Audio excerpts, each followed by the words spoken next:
Boa tarde a todos. Então, sou Denise, engenheira sanitarista e trabalho na gerência em saúde ambiental da Diretoria de Vigilância Sanitária. Tá?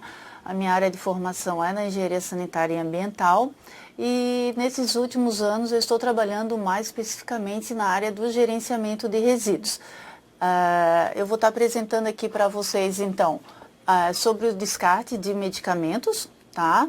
Das unidades básicas de saúde. A princípio eu vou passar uma visão geral dos resíduos, como que eles são classificados, quem que faz a regulação, quem legisla no assunto, e depois a gente vai então focar mais no assunto, como que se faz então a segregação desse tipo de resíduo, no caso os medicamentos, como que se faz o acondicionamento, o armazenamento, o transporte, o tratamento e a destinação final desses resíduos, ok? Então,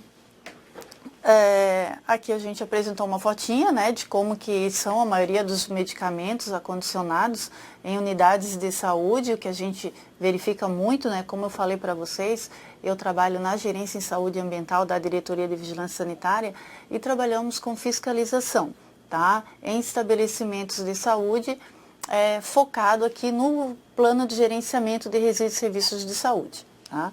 Então, o que a gente encontra muito nessas unidades são que elas não têm esse plano de gerenciamento, consequentemente, não conseguem estar gerenciando de maneira correta os seus resíduos. Mais especificamente aqui o foco da nossa apresentação hoje, os de medicamentos. Tá? Bom, a Anvisa, através da RDC 222, é que regulamenta as boas práticas de gerenciamento dos resíduos de serviço de saúde, tá? Onde ela classifica os resíduos então em 5 categorias e apresenta distintos modos de tratamento e disposição final. Como eu falei antes, essa apresentação que nós vamos estar trabalhando com vocês hoje, ela trata especificamente dos resíduos do grupo B, que são os resíduos químicos, tá? O qual engloba os medicamentos que podem apresentar riscos à saúde e ao meio ambiente. Bom, referente aos resíduos de serviços de saúde de uma maneira mais abrangente, eles ocupam então um lugar de destaque, pois merecem uma atenção especial em todas as suas fases de manejo, tá? Desde a sua segregação, o seu acondicionamento, como que está sendo feito o seu armazenamento interno, seu armazenamento externo, como que está sendo feita a coleta, a periodicidade, o fluxo dessa coleta, o horário dessa coleta, desses resíduos químicos, o transporte, quem é a empresa que está transportando, o tratamento, como que está sendo feito o tratamento, os resíduos químicos precisam também de um tratamento diferenciado e onde está sendo disposto o final. Tudo isso tem que estar descrito no seu plano de gerenciamento de resíduos e serviços de saúde, que é onde a RDC da Anvisa, que eu falei anteriormente, ela regulamenta, tá?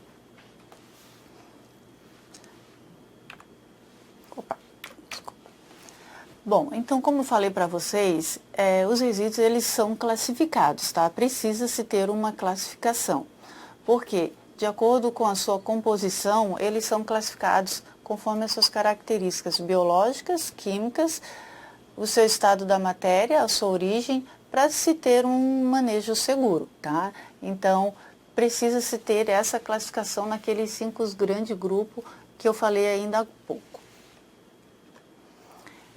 Então, aqui a gente apresenta, né, então, quais são esses grupos, de acordo com a RDC 222, que é o grupo A. Ele tem esse símbolo ali de substância infectante, e ele é definido como resíduos com a possível presença de agentes biológicos que, por suas características, podem apresentar riscos de infecção.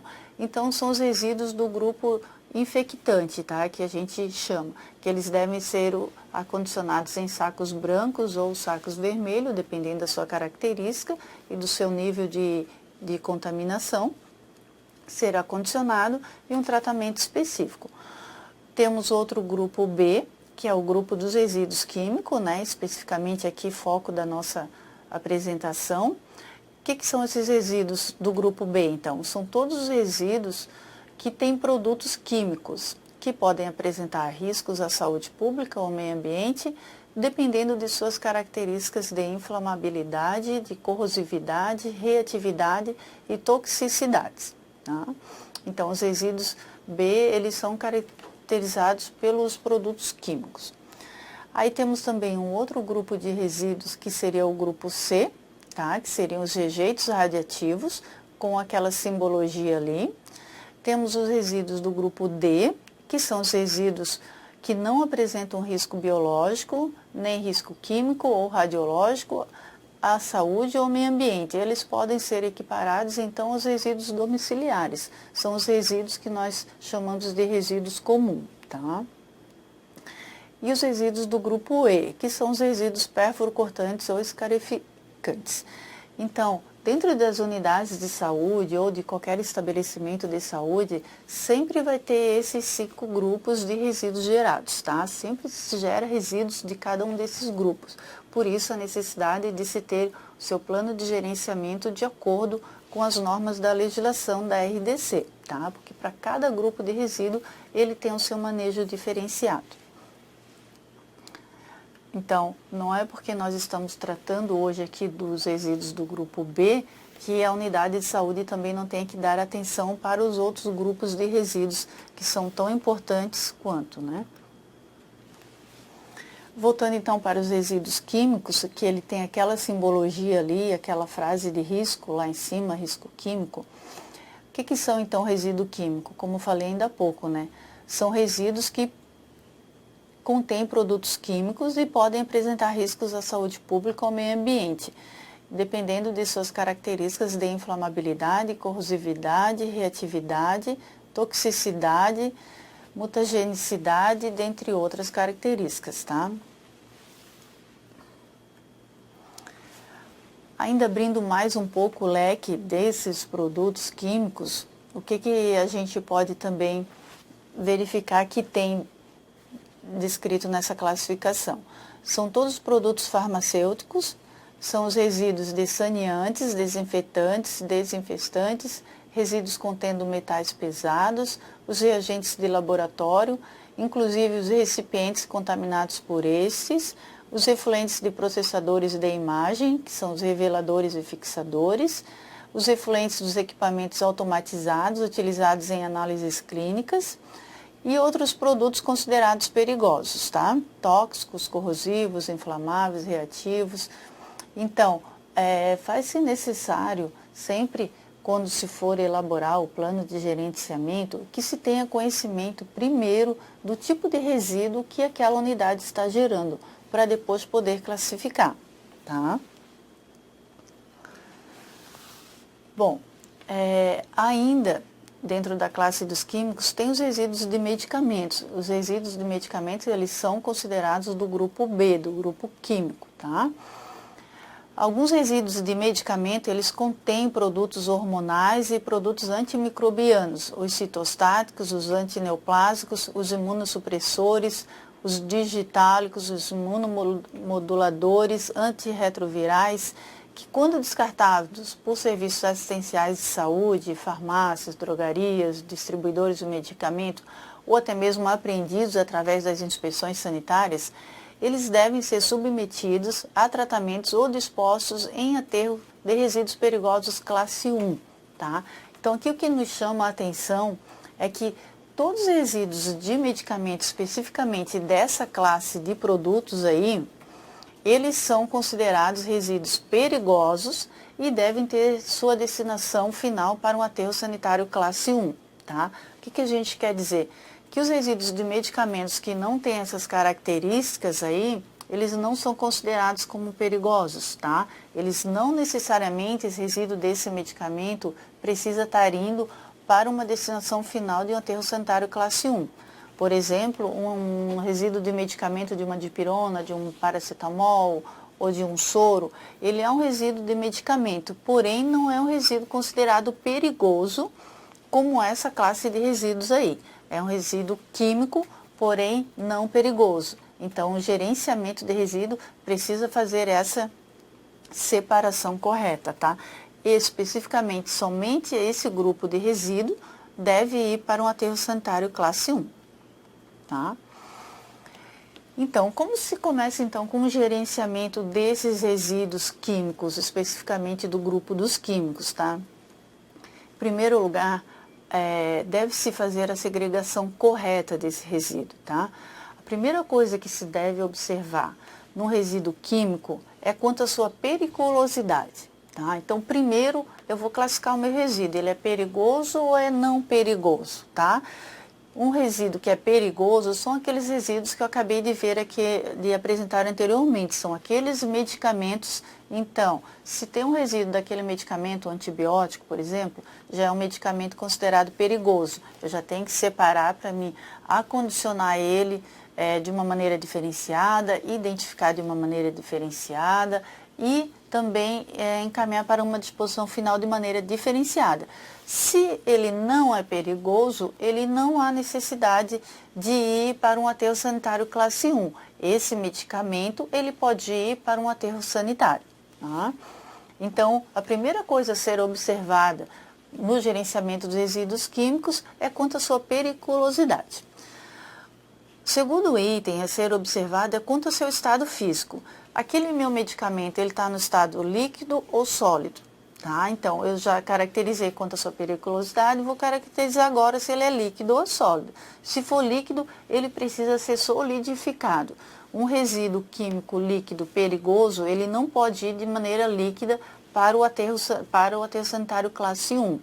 Esse resíduo químico líquido, ele precisa ser solidificado, a gente vai ver mais para frente.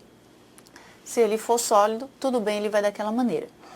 E em terceiro lugar, na sua segregação, eu preciso ver também quanto à sua compatibilidade química, tá? Eu preciso ver se aquele meu resíduo de medicamento ali no seu estado líquido, ele é incompatível ou não com outra substância que eu vou acondicionar. Então, esses três primeiros itens são fundamentais no nosso gerenciamento dos resíduos químicos, tá? Então, primeiro, observar a sua periculosidade, o seu estado físico e, por último, a sua compatibilidade química. Bom, então, como eu falei ainda há pouco, né? No seu acondicionamento, eu preciso observar essas características para mim poder acondicionar de maneira correta, tá? Eu preciso saber quais as características que ele possui para mim poder estar organizando tá acondicionando esse resíduo. Então, os resíduos líquidos, eles devem ser acondicionados em recipientes constituídos de material compatível com o líquido armazenado, que é aquilo que eu falei. Ele precisa ser verificado primeiro a sua compatibilidade química. Às vezes algum resíduo químico, ele vai reagir até mesmo com a embalagem que vai ser utilizada para estar acondicionando aquele resíduo, tá? Essa embalagem, ela ainda precisa ser resistente, ela tem que ser rígida e estanque, tá? Ela tem que ter uma tampa que garanta a sua total contenção desses resíduos. E ainda precisa ser identificado conforme anexo 2 da resolução que eu falei ainda há pouco para vocês, a RDC 222 de 2018, tá? Já os resíduos no estado sólidos, eles também devem ser acondicionados em recipientes de material rígido, resistente e compatível com as características do produto químico, tá? Tanto o líquido quanto o sólido, ele precisa ser verificado antes quanto à sua compatibilidade química, tá?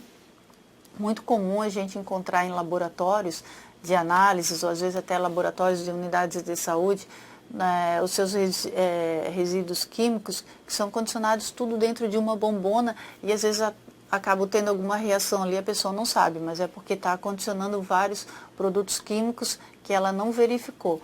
No final daquela resolução, que eu falei ainda há pouco para vocês, a 222, apresenta um anexo de toda a relação de incompatibilidade química de alguns produtos químicos. Então, só verificar lá no final da legislação que a gente já tem quais os resíduos são incompatíveis com o outro. Então, depois de eu já saber a sua segregação, o seu acondicionamento, eu preciso estar identificando esse resíduo, tá? Essa identificação que ela deve estar afixada nos carros de coleta, nos locais de armazenamento e nos sacos que acondicionam os resíduos, tá? Tem que ter a simbologia e frases de risco, tá? Nessa cor e nesse formato. Ele é identificado com aquela caveirinha ali, né? E risco químico, tá?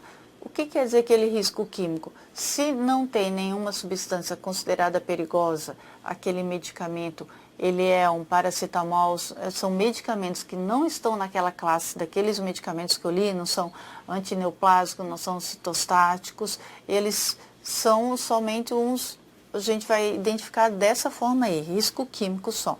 Se fosse caracterizado como perigoso, seria risco químico perigoso. Tá?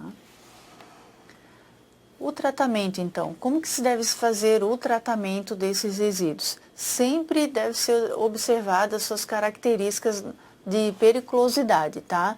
Também seu estado, para se depois submeter a um tratamento antes da disposição final. Tá? Como eu falei, os resíduos líquidos, eles devem ser submetidos a processo de solidificação. Eles não podem ir para a destinação final na forma líquida, e sim sempre na forma sólida, tá? Não pode ir para os aterros sanitários. Bom, como que deve ser então essas embalagens, tá? As embalagens dos materiais contaminados com os produtos químicos, exceto as embalagens primárias vazias de medicamentos, cujas classes farmacêuticas constem no artigo 59 da resolução, elas devem ser submetidas ao mesmo manejo do produto químico que os contaminou.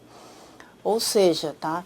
Não só as embalagens primárias do medicamento, que tem que ter o mesmo tratamento do resíduo que contém, mas quando das embalagens que forem, porventura, contaminados também por esse medicamento, a embalagem secundária, a embalagem terciária, ela teve um contato com esse medicamento, ela precisa ter o mesmo manejo do que aquela embalagem primária, do que aquele resíduo químico. Então, não só o resíduo, ele tem que ser segregado, acondicionado de maneira correta, quanto também as embalagens, tá?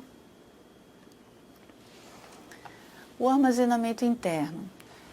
O armazenamento interno dos resíduos químicos ou do rejeito radioativo, ele pode ser feito no local de trabalho onde foram gerados, tá? Esses procedimentos para o armazenamento interno, ele deve estar descrito e incorporado ao PGRSS do serviço. Então, como eu falei, todo estabelecimento que gera algum resíduo que podem causar algum dano à saúde, ao meio ambiente, os caracterizados resíduos de serviço de saúde, eles têm que ter o seu plano de gerenciamento, tá? Nesse plano de gerenciamento vai estar descrito todas as etapas para cada grupo de resíduos, tá? E aqui ele vai estar incorporado como que ele está fazendo o seu armazenamento interno dos resíduos químicos, tá? Para o resíduo químico, o que fala ali, né, pode ser feito no local de trabalho onde foram gerados. Por exemplo, lá no postinho de enfermagem, foi gerado lá o resíduo químico, restos de ampolas de medicamento, pode ficar segregado e acondicionado ali mesmo no posto de enfermagem. Não necessariamente está indo lá para o armazenamento temporário, onde às vezes esse armazenamento temporário ele está sendo compartilhado com a sala de utilidades, onde está sendo acondicionados os resíduos infectantes, pérfuro cortante e o comum. Não, o químico não necessariamente precisa estar indo para esse armazenamento temporário. Ele pode ficar acondicionado ali mesmo no postinho de enfermagem, desde que atendendo toda a legislação, ou a sua identificação, o seu acondicionamento certinho, né? Bom, depois desse armazenamento temporário, aí também descrito no PGRSS, deve-se colocar como que está sendo feito o seu transporte interno, tá? O fluxo de coleta desse transporte, que horário que está sendo feito, porque o horário não pode estar coincidindo com, às vezes, horários de consulta, de visitas, horário de alimentação.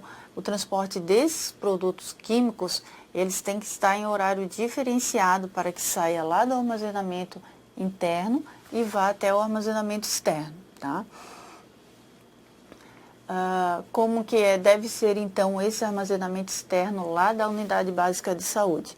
Ele tem que respeitar a segregação das categorias dos resíduos químicos e a sua incompatibilidade química, tá? Então tem que ter o armazenamento externo exclusivo para esse tipo de resíduo. Tá? Os resíduos químicos, eles não podem estar acondicionados no mesmo armazenamento externo que outros tipos de resíduo. Tá? Tem a unidade básica de saúde, ela tem lá a sua casinha de resíduo, como muitas pessoas falam, tem a sua casinha de resíduo, que é o armazenamento externo. Ele tem que ter uma porta, um local específico para os resíduos químicos, tá? Ele não pode estar, o mesmo recipiente de acondicionamento, digamos aquelas bombonas grandes do resíduo químico, tá junto com o resíduo infectante ou pérfuro cortante, tem que estar compartimento separado. Então, esse compartimento separado lá do armazenamento externo, ele tem que estar identificado com a simbologia de risco associada à sua periculosidade, tá? Então, tem que estar lá no início da portinha, na entrada do armazenamento externo, que ali tem resíduo químico e se é químico perigoso, se ele é tóxico, ou é corrosivo ou inflamável, tá? Dentro desse armazenamento, ele também tem que ter uma caixa de retenção, tá? A montante das canaletas para o armazenamento dos resíduos líquidos ou outra forma de contenção validada, ou seja, no caso dos resíduos líquidos que estejam acondicionados em bombonas e num eventual acidente caia e haja esse derramamento, precisa ter essas bacias de contenção ou caixas de retenção para que possam conter esse químico perigoso para que não vá contaminar o solo. Então, o armazenamento externo também precisa ter isso aí. Esse armazenamento externo dos resíduos químicos, ele tem que ter também um sistema elétrico e de combate de incêndio, que atenda aos requisitos da proteção estabelecidos pelos órgãos competentes. Então, até a publicação da 222, a antiga RDC 306, ela não pedia, ela não solicitava que o armazenamento externo dos resíduos químicos, somente para os resíduos químicos, precisam ter esse sistema elétrico aprovado e também o sistema de combate de incêndios, laudos do Corpo de Bombeiro, tá? Por quê? Porque estava acontecendo muitos acidentes com os químicos considerados perigosos, que são aqueles inflamáveis, aqueles corrosivos. Então, a partir de agora, quando se for construir um armazenamento externo, ele precisa estar atendendo também essa prerrogativa aí, de possuir um sistema elétrico de combate a incêndio. Tá, a sua destinação final, então.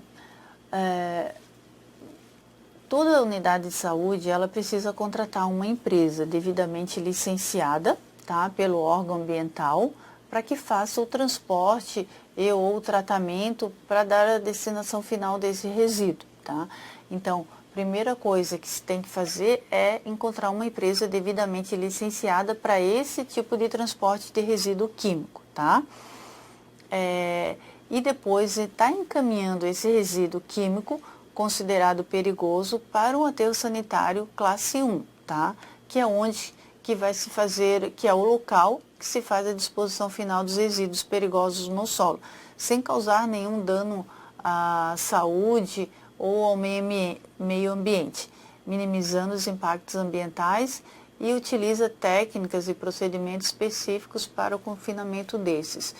Então, ou seja, vocês lembram lá do início que a gente falou, se o resíduo ele é considerado perigoso, ele precisa ir para esse tipo de aterro sanitário, classe 1, que recebe esse tipo de resíduo. Não pode ser na forma líquida, o resíduo líquido considerado perigoso, ele tem que ser solidificado, tá?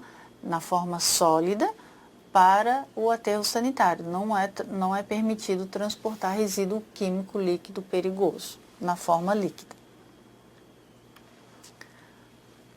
Bom, essas são as referências que eu utilizei, né, para essa apresentação.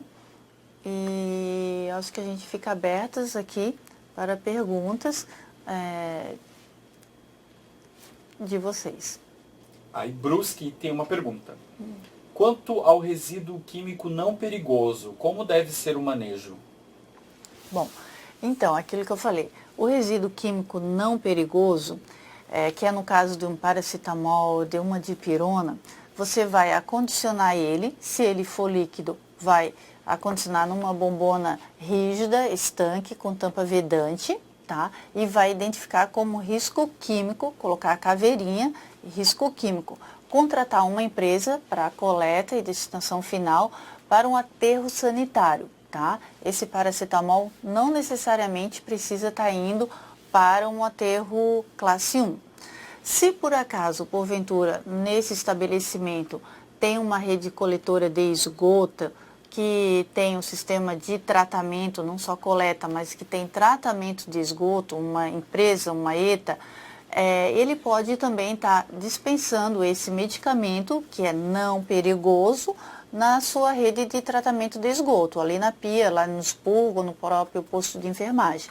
Então, os medicamentos que são considerados não perigosos, tá?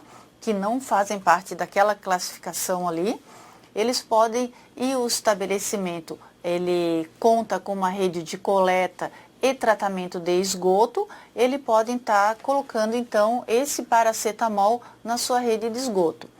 Também, se o estabelecimento ele tem um sistema individual de tratamento de efluentes, no caso uma fossa, filtro e sumidouro, e está licenciada pelo órgão ambiental, tá? Esse estabelecimento ele também pode estar dispensando esse paracetamol, o resto de paracetamol ou de dipirona, soro, na sua rede de esgoto individual, desde que tenha sua licença ambiental, tá?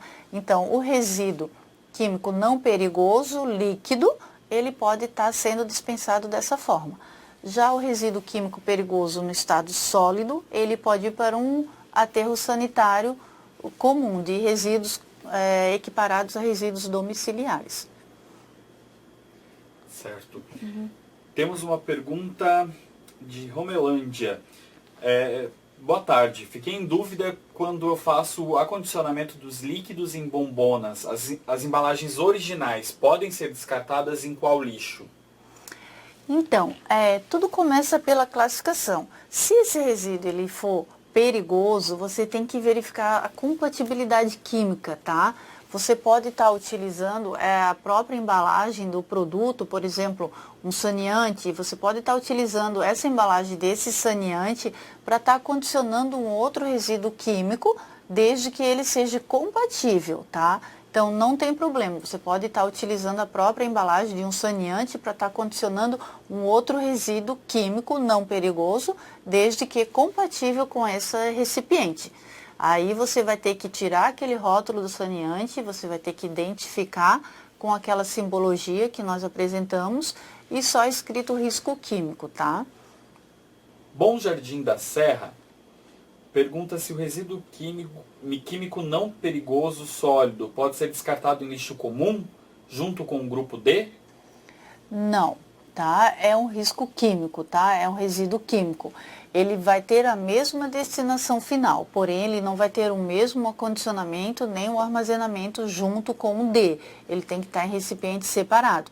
A sua destinação final vai para um aterro sanitário também como o grupo D.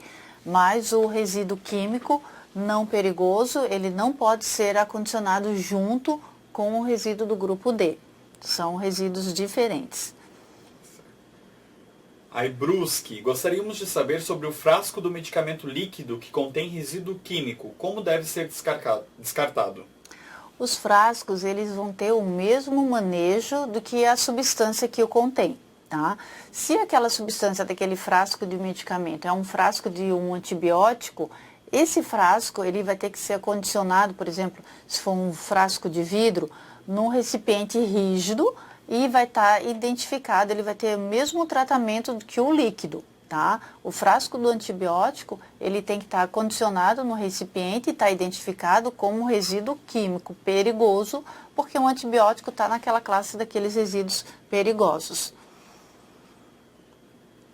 Sempre a embalagem primária, ele vai ter o mesmo acondicionamento do que o resíduo que está o acondicionando, tá?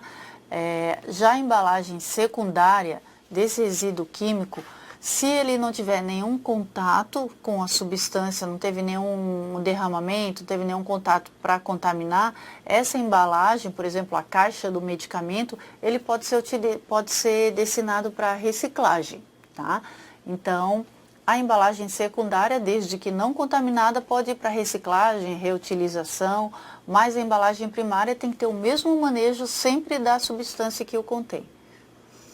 Florianópolis, uma solução de paracetamol, exemplo, pode ser colocada no esgoto tratado e o frasco não é lixo comum? Isso, exatamente. O frasco de paracetamol aqui em Florianópolis, se o local dessa unidade de saúde tem a rede de esgoto, no caso aqui a Casan, ela aceita esse tipo porque a estação dela atende a prerrogativa da legislação ambiental. Então, o paracetamol pode ser dispensado na rede de esgoto e o frasco, se não for um pérfuro cortante, não for um frasco de vidro, pode ir para o recipiente de comum, tá? Agora, se for um frasco de vidro, vai ter que ir para um recipiente considerado pérfuro cortante, lá do grupo E. Florianópolis só complementou a pergunta, então frasco é lixo comum? De paracetamol, sim, tá? Paracetamol, sim. Sempre é importante, ali como nós falamos, sempre é importante primeiro fazer a sua caracterização, tá? Quanto à sua periculosidade. Ele não é nenhum resíduo perigoso, não é tóxico, não é inflamável e não está naquela classe daqueles medicamentos. Posso voltar a ler? Pode. Nessa classe de medicamentos aqui que nós apresentamos, todo medicamento que não está nessa classe, ele é um químico considerado não perigoso, tá? Então, se ele não está nessa classe aí, ele é químico não perigoso. Ele pode ter, se for líquido, tiver uma rede de tratamento de esgoto, pode ser dispensado no tratamento de esgoto, não tem problema. Aí Romelândia pergunta se as ampolas já utilizadas podem ser descartadas junto com os pérfuros cortantes? Pode ser descartada junto com o pérfuro cortante, desde que tenha a sua identificação, tá? Por exemplo, tem um pérfuro cortante lá, uma agulha, uma seringa, que foi feita um injetável de um medicamento que não é perigoso, tá? Qualquer medicamento não perigoso, tá aquele pérfuro cortante ali naquela caixinha Descarpac, um exemplo, Descarpac.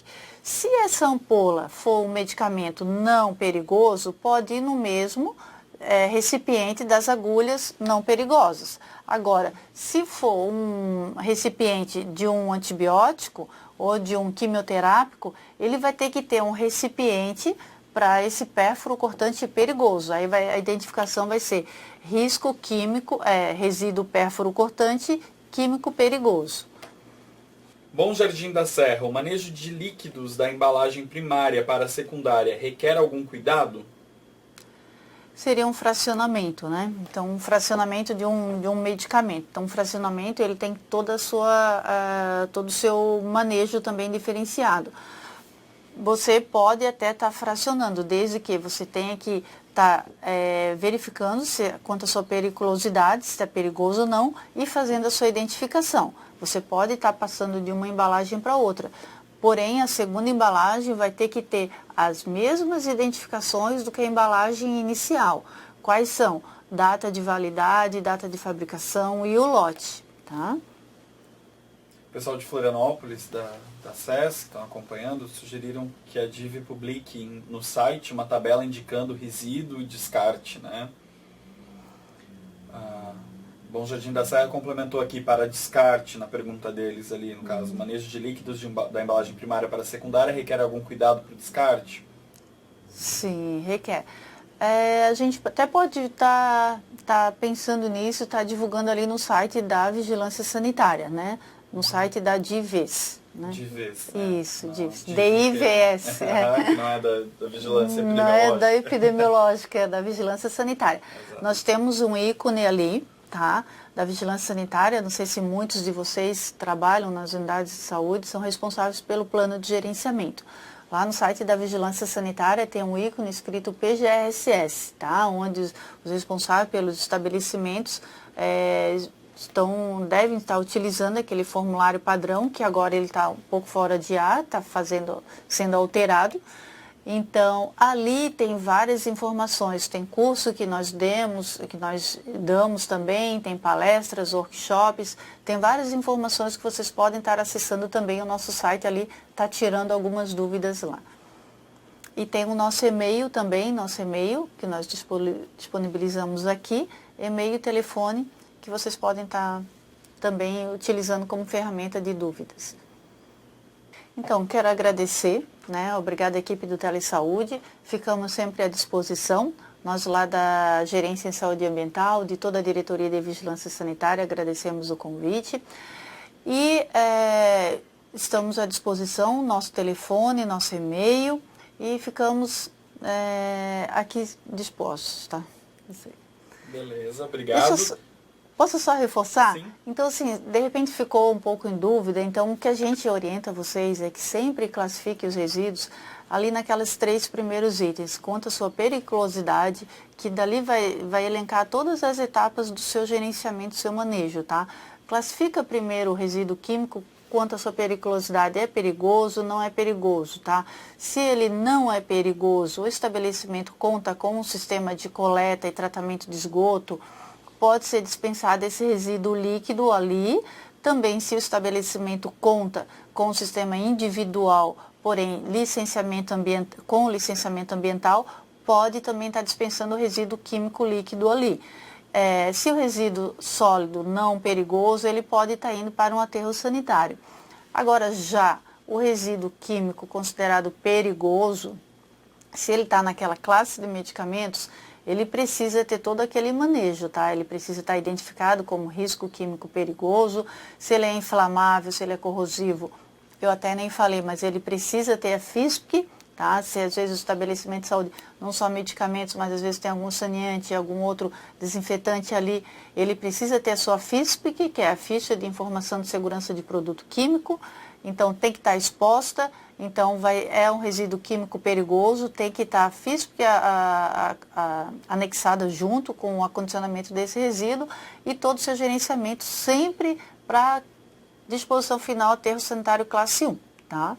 Então, sempre se faz essa separação entre perigoso e não perigoso, estado líquido e sólido. O líquido nunca pode ir, o líquido perigoso, nunca pode ir no seu estado líquido para a disposição final. Ele precisa ser solidificado, tá? Tem empresas que fazem essa solidificação desses resíduos líquidos. Eles podem ser solidificados através do processo de solubilização, de cimentação, tem vários tipos de solidificação desse resíduo líquido, tá? Então, sempre separa nesses itens aí, é a nossa sugestão para vocês. E nós da Diretoria de Vigilância Sanitária, através da gerência, ficamos sempre à disposição para qualquer outras eventuais dúvidas pertinentes a esse assunto. Obrigada, boa tarde a todos.